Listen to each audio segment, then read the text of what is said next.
Sulat para sa mahal kong tatay. Ngayong araw ng mga ama, nais kong ipadama sa iyo ang lubos kong pasasalamat.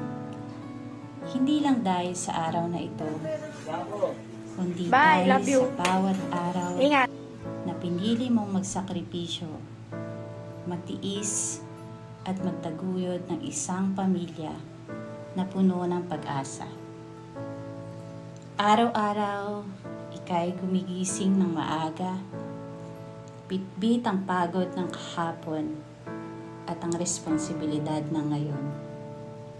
Walang reklamo, walang kapalit. Tanging puso mong nagmamahal at nananampalataya. Ang bawat pawis mo ang iyong naging puhunan.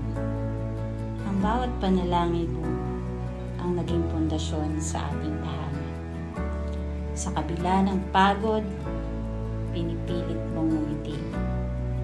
Ang bawat pagsubok, hinaharap mo ng walang takot.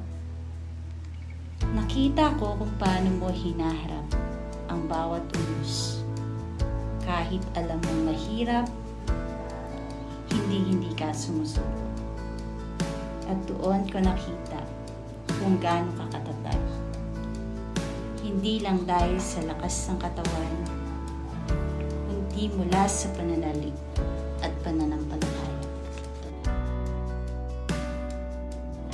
Kaya naman ngayon, buong puso kong sasabihin, salamat Itay.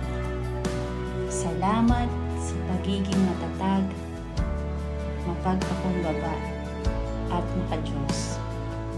Salamat sa pag-ibig mong hindi nagmamayo. At salamat sa buhay mong nagsilbing inspirasyon sa amin. Maligayang araw ng mga ama.